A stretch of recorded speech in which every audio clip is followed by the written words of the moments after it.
gloire. Merci Père de gloire. Nous n'avons que toi, nous n'avons que toi, notre Dieu et notre Père. Au nom de Jésus. Amen. Amen. Bon dimanche. Amen, amen, amen. Béni soit Jésus-Christ, notre Seigneur.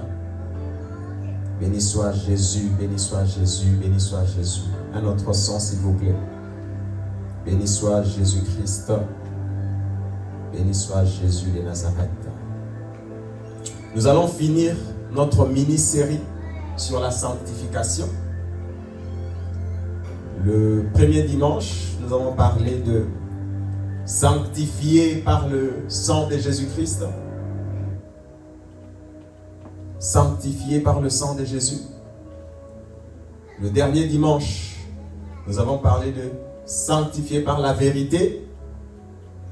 Et aujourd'hui, nous allons finir notre prédication d'aujourd'hui. C'est une belle prédication, c'est un enseignement et je vous prie de suivre avec beaucoup d'attention. Sanctifié par le Saint-Esprit. Sanctifié par le Saint-Esprit. Amen. Nous avons écouté donc Dieu est saint. Dieu est saint. Dieu est infiniment saint. Nous avons écouté. Et la volonté de Dieu, c'est que nous aussi, nous soyons saints. Je vais citer beaucoup de versets. Nous allons juste en lire quelques. Dieu est saint. Sa volonté est que son peuple, ses enfants, aussi soient saints. C'est pour ça que quand il a sorti Israël d'Égypte, il leur a dit, Lévitique chapitre 11, 45, « Je vous ai sorti d'Égypte pour que vous aussi vous soyez saints. » Pour que vous soyez saints. Comme moi je suis saint, vous aussi vous devez être saints. Dans la Nouvelle Alliance, plusieurs fois nous allons lire, la volonté de Dieu, c'est que Dieu veut, 1 Thessaloniciens 4, verset 3, c'est votre sanctification. Dieu veut notre sanctification. Et comme Dieu veut notre sanctification, qu'est-ce qu'il a fait? Il nous a envoyé Jésus. Dieu nous a envoyé Jésus. Jésus a versé son sang précieux. Son sang précieux nous sanctifie. 14, verset 13, verset 14 d'Hébreux. Hébreux, on a lu la dernière fois. 13, verset 12, excusez-moi. Le sang précieux de Jésus nous sanctifie. Dieu qui veut notre sanctification nous a envoyé Jésus. Jésus pour nous sanctifier. Jésus a versé son sang pour nous sanctifier. Et son sang précieux nous sanctifie. Le sang de Jésus nous sanctifie. Jésus a dit quoi? Mangez ma chair, buvez mon sang. Mangez ma chair, buvez mon sang. Le sang de Jésus nous sanctifie. Et quoi encore nous sanctifie? Jésus nous a donné sa chair. Jésus nous a donné la parole. La parole de Dieu aussi nous sanctifie. La parole de Dieu nous sanctifie. Jean chapitre 17, verset 17. Sanctifie-les par la vérité. Ta parole est la vérité. Sanctifie-les par la vérité. Ta parole est la vérité. Dieu qui veut notre sanctification nous a envoyé Jésus. Jésus a versé son sang. Jésus nous a donné la parole. Jésus nous a donné sa chair pour nous sanctifier. Pour nous sanctifier. Amen. Ça, c'est le résumé des deux premières prédications sur la sanctification. Sanctifié par le sang de Jésus, sanctifié par la parole. La dernière prédication, c'est laquelle? Ceux qui ont reçu le sang de Jésus, ceux qui ont mangé le corps de Jésus, ceux qui ont mangé sa chair, comme il est écrit dans Jean chapitre 6, ceux qui ont bu son sang, Dieu leur envoie le Saint-Esprit. Dieu leur donne le Saint-Esprit pour les sanctifier. Pour que le Saint-Esprit confirme finalement leur statut de saint. Pour les sanctifier. Amen. C'est pour ça que pour nous, je vais insister ici dans notre église, il est très important, je vais ouvrir une parenthèse, il est très important de recevoir le Saint-Esprit. Parce que le Saint-Esprit vient pour nous aider dans notre marche de sanctification. Le Saint-Esprit vient pour nous sanctifier corps, esprit et âme. Le Saint-Esprit vient pour nous sanctifier corps, esprit et âme. C'est pour ça qu'il est important. Il y a des chrétiens, tu vas lui poser la question, as-tu reçu le Saint-Esprit? Je ne sais pas, je ne sais pas, je ne sais pas, je ne sais pas, je ne sais pas. Je ne sais pas, je ne sais pas, je ne sais pas. As-tu reçu le Saint-Esprit? Je ne sais pas, je ne sais pas. Or, qu'est-ce qui est écrit dans la Bible? Le Saint-Esprit, quand est-ce qu'on doit le recevoir? Quand faut-il recevoir le Saint-Esprit? Le Saint-Esprit, on le reçoit quand on a cru en Jésus. Le Saint-Esprit, on le reçoit au début de ta vie chrétienne. Il y a des gens, 20 ans de vie chrétienne, il ne sait même pas s'il a reçu le Saint-Esprit. 20 ans, 30 ans chrétien, 30 ans, tu es chrétien, mais tu ne sais pas si tu as reçu le Saint-Esprit. Le Saint-Esprit, on le reçoit au début de la vie chrétienne. Au début, tu as besoin du Saint-Esprit. Il n'y a pas de christianisme sans le Saint-Esprit. Je vais vous donner trois versets qui vont montrer ça. Vous connaissez l'histoire de Philippe, l'évangéliste Philippe. Actes chapitre 8, nous n'allons pas lire. Quand il a prêché en Samarie, toute la ville presque s'est convertie.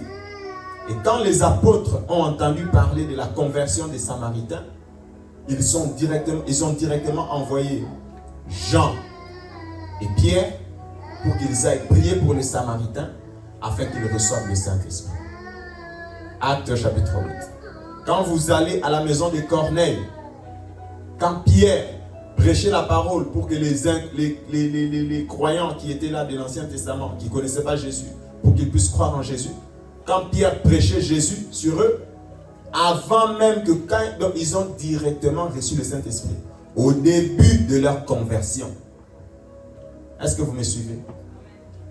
Au début de leur conversion, avant même qu'ils puissent recevoir l'eau des baptêmes, ils avaient déjà reçu le Saint-Esprit. Actes chapitre 10.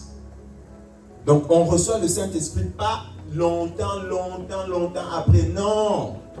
Le Saint-Esprit, on le reçoit au début de ta vie chrétienne. Parce qu'il n'y a pas de vie chrétienne sans le Saint-Esprit. Est-ce que vous comprenez ce que je dis? Mais il y a un verset qu'on va lire. Actes des Apôtres, chapitre 19. Acte 19.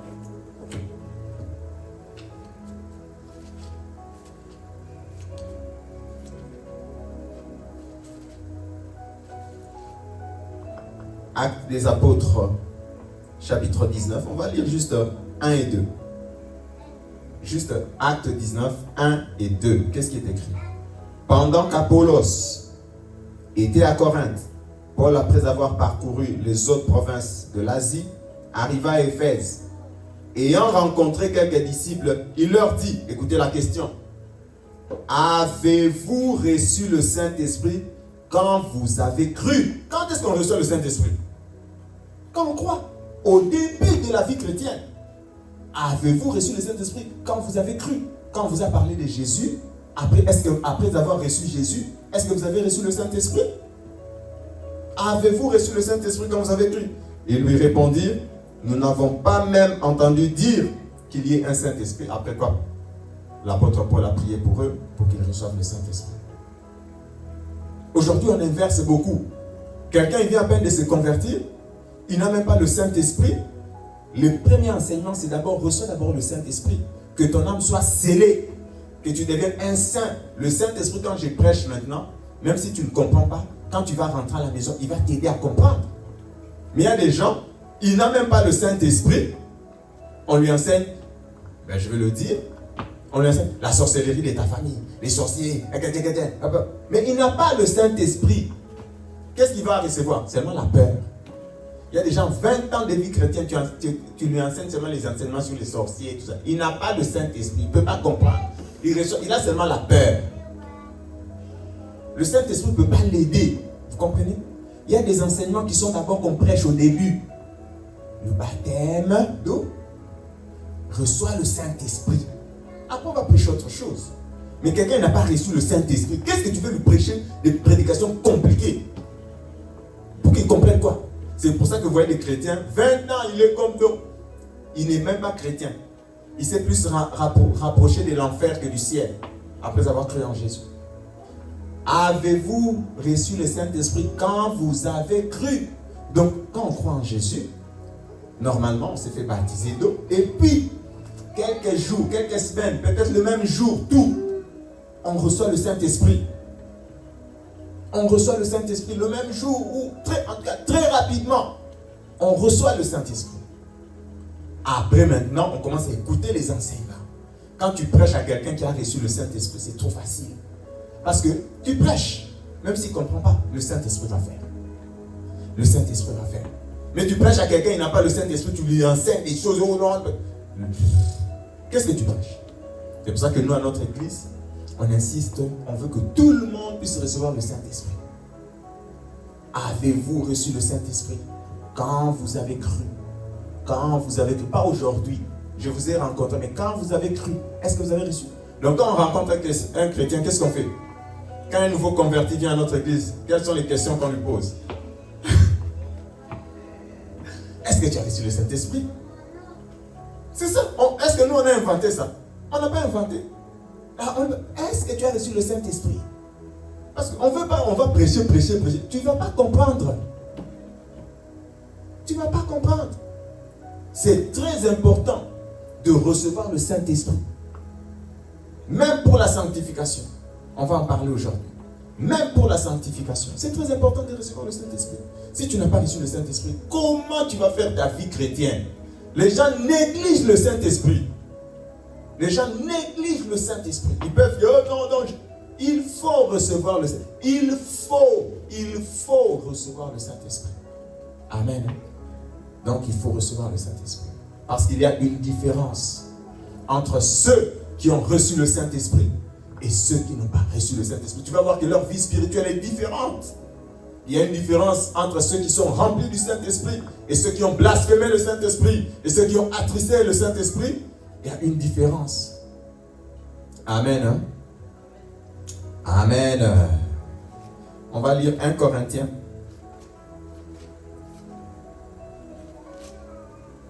1 Corinthiens, chapitre 1, versets 1 à 2. 1 Corinthiens 1, 1 à 2. Qu'est-ce qui est écrit? Paul, appelé à être apôtre de Jésus-Christ par la volonté de Dieu, et le frère Sosthène, à l'église de Dieu qui est à Corinthe. D'abord ici je m'arrête. Paul dit quoi? À l'église de Dieu qui est à Corinthe. Qui est le fondateur de l'église de Corinthe? Qui est le fondateur? C'est Paul. Mais il reconnaît que l'église appartient à Dieu. À l'église de Dieu, joie éternelle. Amen. Hein? Il ne s'agit pas vraiment de glorifier l'homme, il s'agit de glorifier Dieu. Maintenant, ici, c'est là où il y a notre prédication. À ceux qui ont été sanctifiés en Jésus-Christ, appelés à être saints, et à tous ceux qui invoquent en quelque lieu que ce soit le nom de notre Seigneur Jésus-Christ, leur Seigneur et le nôtre. Amen. À ceux qui ont été sanctifiés, appelés à être saints. Premier. Et à ceux qui invoquent le nom du Seigneur, notre Seigneur et les nôtres. Je vais répéter pour que vous me suiviez très bien parce que c'est très important. Je vais faire un développement ici. Donc je lis 1 Corinthiens chapitre 1. 1 Corinthiens 1. Il faut couper le micro de l'enfant s'il vous plaît. 1 Corinthiens 1. 1, 2. À l'église de Dieu qui est à Corinthe, à ceux qui ont été sanctifiés en Jésus-Christ, appelés à être saints, et à tous ceux qui invoquent en quelque lieu que ce soit le nom de notre Seigneur Jésus-Christ, leur Seigneur et le nôtre. Il y a ceux qui invoquent le nom du Seigneur Jésus-Christ et il y a ceux qui sont saints. Est-ce que vous me suivez? Il y a ceux qui ont juste cru en Jésus et il y a ceux qui sont sanctifiés et qui sont devenus des saints. Il y a une différence. Ceux qui croient seulement en Jésus, sans avoir reçu le Saint-Esprit, la Bible ne les appelle pas les saints. Je répète, c'est pour ça que dans notre église, nous insistons, tu dois recevoir le Saint-Esprit. Ceux qui ont reçu seulement Jésus, juste tu as cru en Jésus, Seigneur Sauveur, et ceux qui ont reçu le Saint-Esprit sont différents. La Bible n'appelle pas ceux qui ont reçu Jésus des saints. La Bible ne les appelle pas des saints. La Bible appelle les saints, ce sont ceux qui ont reçu le Saint-Esprit.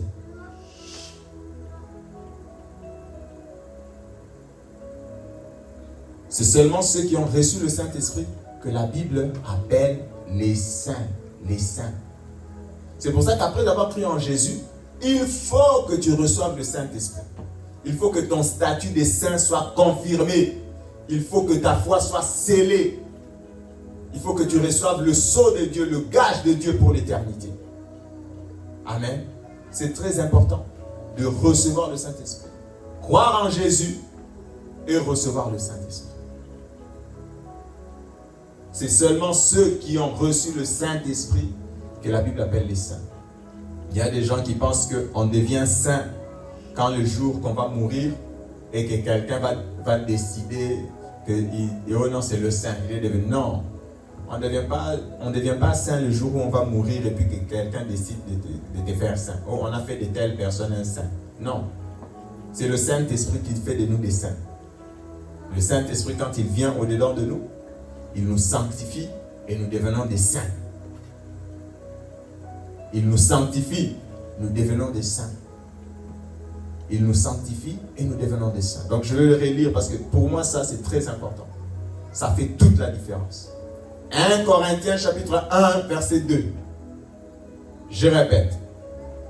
À l'église de Dieu qui est à Corinthe, à ceux qui ont été sanctifiés en Jésus, appelés à être saints, et à tous ceux qui invoquent en quelque lieu que ce soit le nom de notre Seigneur Jésus-Christ, leur Seigneur et le nôtre. Amen. C'est ce qui est écrit, on continue, c'est ce qui est écrit maintenant dans 1 Corinthiens, chapitre 3, 16 et 17. 1 Corinthiens 3, 16 et 17. 1 Corinthiens 3, 16 et 17. On doit courir, le temps file. 1 Corinthiens 3, 16 et 17. Qu'est-ce qui est écrit? Ne savez-vous pas que vous êtes le temple de Dieu et que l'Esprit de Dieu habite en vous? Si quelqu'un détruit le temple de Dieu, Dieu le détruira. Pourquoi? Car le temple de Dieu est saint. Et c'est ce que vous êtes. Quand le Saint-Esprit vient habiter en toi, tu es le temple de Dieu. Le temple de Dieu est saint. Et c'est ce que vous êtes. Le temple de Dieu est saint. Et nous sommes des saints. Tous ceux qui ont reçu le Saint-Esprit sont des saints. Tous ceux qui ont reçu le Saint-Esprit sont des saints. Ceux qui croient en Jésus, ce sont ceux qui invoquent le Seigneur, leur Seigneur et le nôtre. Ceux qui ont reçu le Saint-Esprit, ce sont des saints. La résurrection des morts, il y a une résurrection qui est réservée aux saints, pas à ceux qui croient en Jésus, aux saints. La résurrection des morts, si Dieu le veut, nous prêcherons. Il y a la première résurrection, ça s'appelle la résurrection des saints. La résurrection seulement de ceux qui participent à l'œuvre de Jésus. Ceux qui participent aux souffrances de Jésus. Ceux qui sont sanctifiés par le Saint-Esprit. La première résurrection, c'est pour eux. La résurrection des saints. Et c'est ça l'objectif de notre foi. Parce que notre foi est basée sur quoi? Sur Christ n'est pas ressuscité, notre foi est vaine. Notre foi, c'est dans la résurrection des morts. Amen. Amen. Donc, le temple de Dieu est saint et c'est ce que nous sommes. Nous sommes devenus le temple de Dieu. Nous sommes devenus des saints. Nous avons été sanctifiés par le Saint-Esprit. Donc je vais dire le positionnement, le titre, le mot. La position des saints est donnée seulement sur ceux qui ont reçu le Saint-Esprit. Le titre de saint, le mot saint est donné seulement sur ceux qui ont reçu le Saint-Esprit. Amen. Il est important de recevoir le Saint-Esprit. Parce que seuls les saints ont part à la première résurrection. Seuls les saints ont leur foi scellée du Saint-Esprit. Les autres peuvent renoncer à Jésus. Mais nous qui avons le Saint-Esprit au-dedans de nous, c'est impossible que nous renoncions à Jésus. C'est impossible que nous renoncions à Jésus. Le Saint-Esprit au-dedans de nous, il nous parle. Il témoigne à notre esprit que nous sommes enfants de Dieu. Le Saint-Esprit, il témoigne au-dedans de nous. Il y a une différence. C'est pour ça qu'il faut recevoir le Saint-Esprit, comme l'apôtre Paul pose la question. Ah, c'est pas parce qu'on croit. Quand tu rencontres un chrétien, il faut lui poser la même question de Acte 19. As-tu reçu le Saint-Esprit quand tu avais cru? As-tu reçu le Saint-Esprit? Oh, quel Saint-Esprit? Non, mais moi, je sais pas. Je pense que... Non. On te pose la question, si tu as des dents, tu ne commences pas à nous expliquer de midi à 14h. On te pose la question, si tu es marié, tu ne commences pas à donner des explications. On te pose la question, si tu as un enfant, tu ne vas pas commencer à donner des explications. Et il y a des gens, tu lui poses la question s'il a reçu le Saint-Esprit. Bon, il commence bon. Le Saint-Esprit, tu vois, bon, non, est-ce que tu as reçu? Est-ce que tu as reçu? Dès que quelqu'un commence à donner des explications, il n'a pas reçu. Es-tu marié?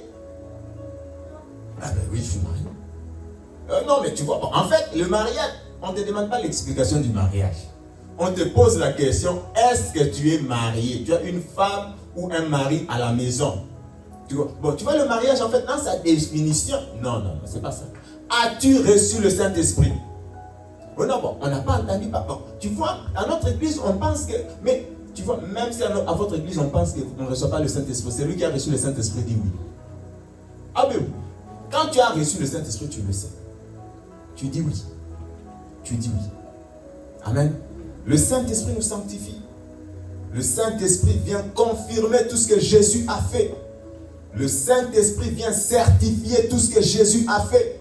Le sang de Jésus, la parole qui t'a sanctifié, le Saint-Esprit vient le confirmer, vient le protéger, vient le garder. Le Saint-Esprit, c'est celui qui vient tout garder maintenant. Ce que Jésus a fait, la volonté de Dieu qui avait été établie, ce que Jésus a fait, c'est le gardien de tout ça, de la volonté de Dieu et de l'œuvre de Jésus. Le gardien de la volonté de Dieu et de l'œuvre de Jésus, c'est le Saint-Esprit. C'est le Saint-Esprit. Le Saint-Esprit vient garder la volonté de Dieu. Le Saint-Esprit vient garder ce que Jésus a fait. Amen. Amen. Hein? C'est ce que le Saint-Esprit fait au-dedans de nous. Donc, quand nous avons reçu Jésus, quand Jésus est venu, quand Dieu veut nous sanctifier, il nous a envoyé Jésus.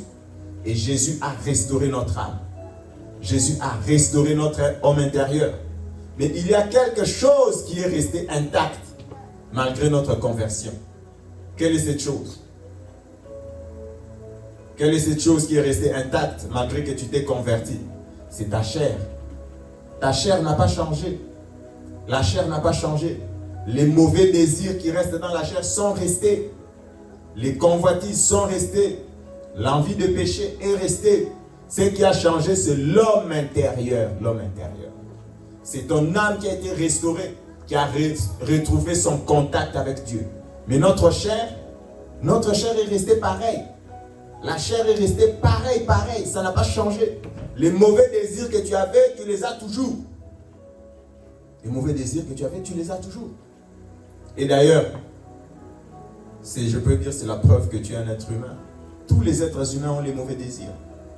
Tous les pasteurs, les non-pasteurs, les prophètes, les non-prophètes, tous les êtres, tant que tu as la chair n'a pas changé. La chair est restée chair. La chair est restée chair. Elle peut être domptée que par celui qui a reçu le Saint-Esprit. C'est en recevant le Saint-Esprit seulement que tu peux maintenant dompter ta chair. Que tu peux dompter ta chair. C'est pour ça que l'apôtre Paul, dans Romains chapitre 7, qu'est-ce qu'il dit? Misérable que je suis, qui me délivrera de la chair? La chair, même quand on est apôtre, la chair de l'apôtre Paul est restée pécheresse, si je peux le dire. La chair était toujours attirée vers le péché. La chair reste chair. Mais gloire soit rendue à Jésus-Christ qui nous a donné le Saint-Esprit. Amen. On va lire une longue lecture. J'en avais deux, mais je vais en lire juste une.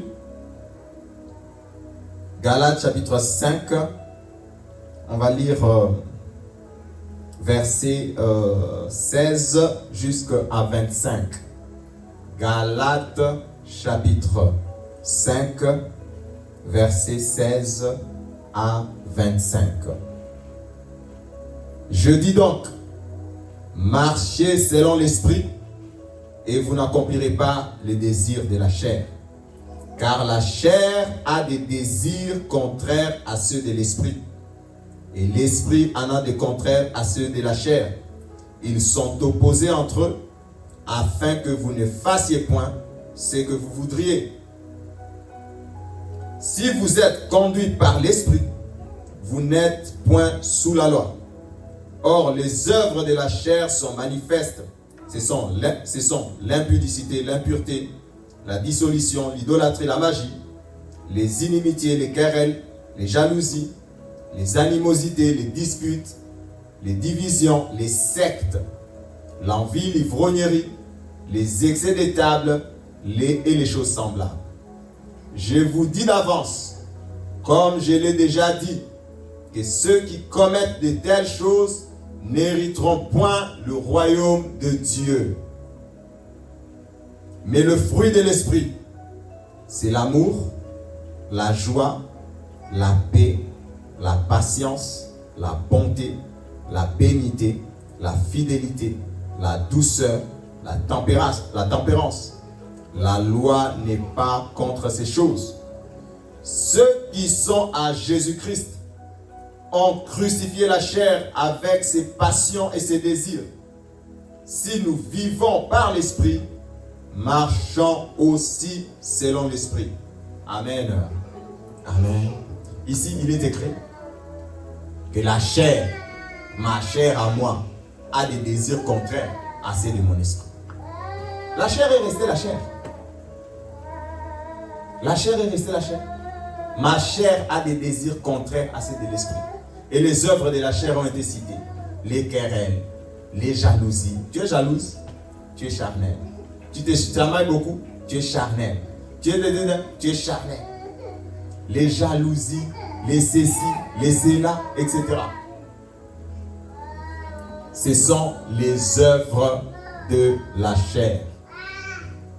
Et l'apôtre dit, ceux qui pratiquent de telles choses, les impudicités, les impuretés, tous ceux qui pratiquent de telles choses n'hériteront pas le royaume des cieux. Mais le fruit de l'esprit, c'est l'amour, la joie, la paix, la patience, la bonté, la bénité, la fidélité, la douceur, la tempérance, etc. Beaucoup de gens ont créé une doctrine sur le 9 fruits de l'esprit, mais il n'y a pas 9 fruits de l'esprit. Ici, l'apôtre Paul en a juste cité quelques. Amen. Donc, qu'est-ce que nous faisons? Comment faire pour marcher selon l'esprit, pour vivre une vie de sanctification? C'est de crucifier sa chair. Crucifier sa chair. Et comment crucifier sa chair? On crucifie sa chair par le Saint-Esprit. On crucifie sa chair par la plénitude du Saint-Esprit. Ta chair peut être crucifiée seulement quand tu as le Saint-Esprit. Ta chair peut être domptée seulement quand tu as le Saint-Esprit. La chair peut être domptée. La chair peut être crucifiée seulement quand on a reçu le Saint-Esprit. Si nous voulons marcher selon le fruit de l'Esprit, nous devons être remplis du Saint-Esprit. Ta chair peut être crucifiée seulement si tu as le Saint-Esprit. Le Saint-Esprit. Tu as besoin du Saint-Esprit pour marcher dans la sanctification. Ici, je parle de la quoi? De quel niveau? Je parle de la moralité. La moralité. Pour vivre une vie pratique de sanctification, tu as besoin du Saint-Esprit. Le Saint-Esprit t'aide à marcher dans le fruit de l'esprit et dans la puissance de Dieu. Le Saint-Esprit t'aide à dompter ta chair. C'est le combat de ta vie. C'est le combat de notre vie. Parce qu'après avoir cru en Jésus, ta chair est restée chère. C'est pour ça que même ceux qui croient en Jésus doivent recevoir le Saint-Esprit. Doivent recevoir le Saint-Esprit. Doivent recevoir le Saint-Esprit. Le Saint-Esprit nous rend capables de crucifier la chair. Le Saint-Esprit, seul le Saint-Esprit te rend capable de... Pardon. Seul le Saint-Esprit te rend capable de dompter ta chair. Ta chair est indomptable. Ta chair est indomptable. Seulement le Saint-Esprit te rend capable de dompter ta chair. Tu veux dompter ta chair? Tu veux dompter les mauvais désirs? Tu veux dompter ta jalousie? Tu veux dompter ton esprit d'impudicité? Tu veux dompter ton esprit d'impur? C'est dans ta chair. Tu peux venir ici, tu fais le saint. Mais moi, je vois que tu as une chair. Même si je ne sais pas à quoi tu penses, je sais que tu as des pensées impures. Ah ben oui. Il y a des gens qui veulent faire les saints. Je sais que tu as une chair. Tant que tu as cette chair-là, je sais que tu as des mauvais désirs. Tu as des mauvais désirs. Je sais que tu es quelqu'un qui ment. Je sais que tu aimes l'impudicité. Je sais que tu aimes l'impureté. Je sais que tu as de la jalousie. Je sais que tu as des querelles. Je sais. Je n'ai pas besoin de venir te scruter. Tu as la chair. La chair a ces choses-là. Est-ce que vous me suivez? Et la seule façon de dompter ces choses-là, de les écraser en toi, c'est par le Saint-Esprit. C'est pour ça qu'on dit, comme au début on avait dit, as-tu reçu le Saint-Esprit? Parce que tant que tu as cru en Jésus et que tu n'as pas le Saint-Esprit, tu es charnel. Tu vas marcher dans la chair chaque jour. Même ceux qui ont reçu le Saint-Esprit, quand tu n'es pas rempli du Saint-Esprit, qu'est-ce qui se passe? Tu es charnel. Alors toi, tu n'as pas reçu. Tu es tout le temps charnel. Amen. Hein? Le Saint-Esprit nous aide à marcher en nouveauté de vie. Mais c'est un combat quotidien. C'est un combat permanent. C'est un combat quotidien. Quand tu n'es pas rempli du Saint-Esprit, ton vieux caractère remonte à la surface. Parce que tu as la chair. Quand tu es rempli du Saint-Esprit, tu l'écrases. Quand tu n'es pas rempli du Saint-Esprit, il refait surface. Tant que tu as la chair, c'est comme ça que ça va se passer. Il est écrit que les désirs de la chair sont opposés à ceux de l'esprit. La chair ne laisse pas. Tant que tu as la chair, tes mauvais désirs vont commencer à se manifester. Ton mauvais caractère va toujours commencer à se manifester. Toujours.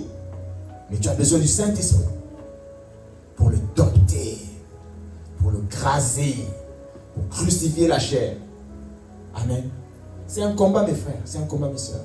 C'est un combat permanent. C'est pour ça qu'on a besoin du Saint-Esprit.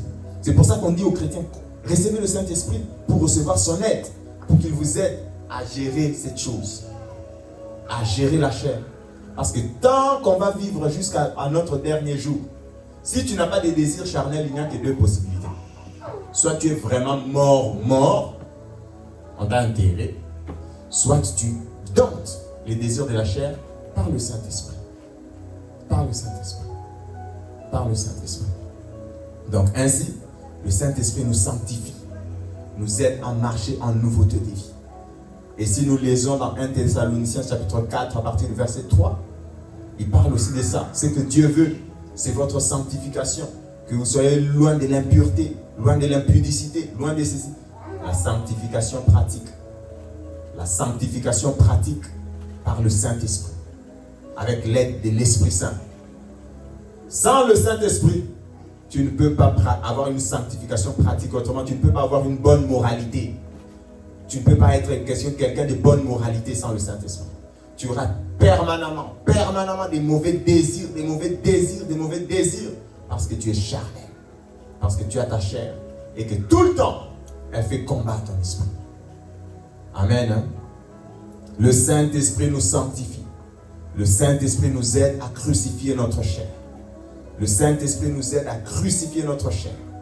Et le Saint-Esprit manifeste, après avoir crucifié notre chair, manifeste au travers de nous la puissance de Dieu. Ceux qui sont sanctifiés ont crucifié leur chair par le Saint-Esprit et manifestent la puissance de Dieu. Le Saint-Esprit nous sanctifie. Et ça, c'est la finalité des trois choses que nous avons écoutées. Il amène en nous maintenant le statut de saint. Déclare officiellement que nous sommes des saints. Notre foi, notre âme, notre foi a été scellée pour le jour de la rédemption, le jour du Seigneur. C'est la parole de Dieu pour aujourd'hui. Nous allons prier. Nous allons prier pour que le Seigneur nous remplisse du Saint-Esprit et qu'il nous aide par l'Esprit Saint à crucifier notre corps. Et que seul Jésus, et que seul les fruits de l'Esprit, et que seul le caractère de Dieu, et que seule la nature de Christ se manifeste au travers de nous au quotidien. Nous prions.